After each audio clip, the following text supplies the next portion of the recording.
Bienvenue dans ce tutoriel où on va voir comment demander une avance sur prestation à un client. Alors attention, il s'agit dans ce cas d'un client qui serait sur place au salon. Donc ça c'est quelque chose qui est disponible pour l'ensemble de nos offres.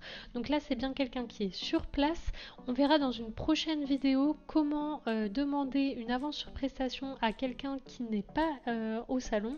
Et ça sera possible uniquement avec l'offre ProPro Plus qui vous propose en fait un système de paiement en ligne pour vos clients. Donc là on va vraiment se concentrer sur l'option qui est disponible pour l'ensemble de nos offres. Pour ça c'est très simple, vous allez dans le planning juste ici et vous allez tout simplement ajouter un rendez-vous comme vous pouvez le faire à votre habitude, donc soit en double-cliquant, soit en utilisant le petit plus ici. Donc je double-clique du coup le créneau auquel je souhaite mettre un rendez-vous et là je viens rentrer toutes les informations classiques de la prise d'un rendez-vous. Donc je vais aller très vite sur cette étape puisque nous avons déjà vu comment prendre un rendez-vous précédemment dans la formation.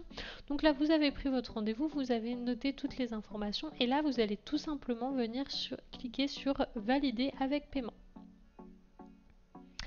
Quand vous allez faire ça, vous allez voir que tout en haut, on vous met un petit récap du rendez-vous, qu'on vous dit que la prestation est de 70 € et que le montant de l'avance est de 21 €. Donc c'est un paramétrage qu'on fait dans la fiche boutique, on en avait déjà discuté, mais dans le doute, on ira y refaire un petit tour tout à l'heure. Donc elle se pré-remplit en fonction de ce paramétrage qu'on a fait dans la fiche boutique, mais sachez que vous pouvez double-cliquer dessus et venir modifier ce montant en fonction de ce que vous avez convenu avec votre client ou de ce qui vous convient le mieux à ce moment-là. Donc une fois que le montant de l'avance est sélectionné, donc soit vous laissez le montant pré-rempli, soit vous l'ajoutez, vous allez tout simplement cliquer sur enregistrer et régler l'avance. On vous demande de confirmer que tout est OK.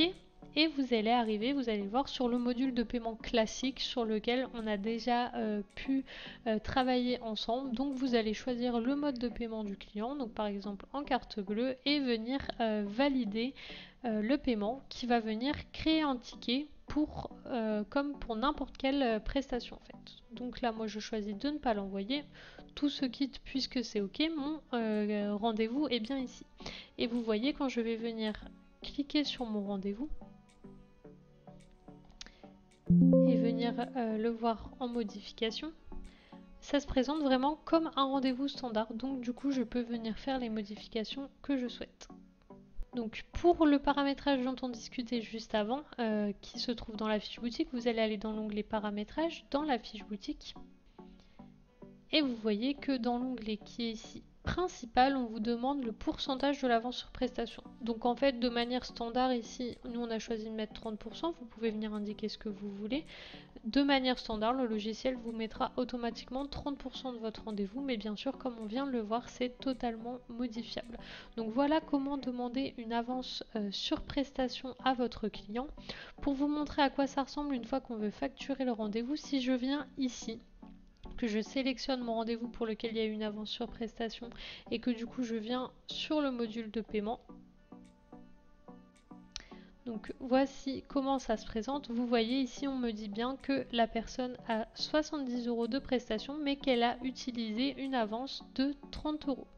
Donc il me reste bien 40 € à payer au sein du logiciel, c'est bien compris. Donc attention parce qu'une avance est réellement rattachée à un ticket.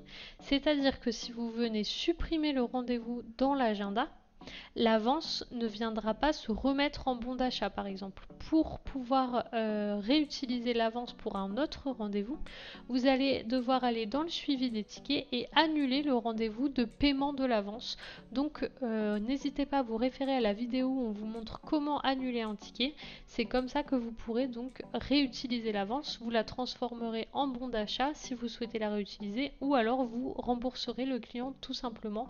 Mais pour ça je vous invite à vous référer à la vidéo sur l'annulation d'un ticket, le remboursement d'un client, etc. On n'ira pas plus loin dans cette vidéo. Donc n'hésitez pas à faire les exercices pratiques qu'on vous propose et à passer à la suite de la formation.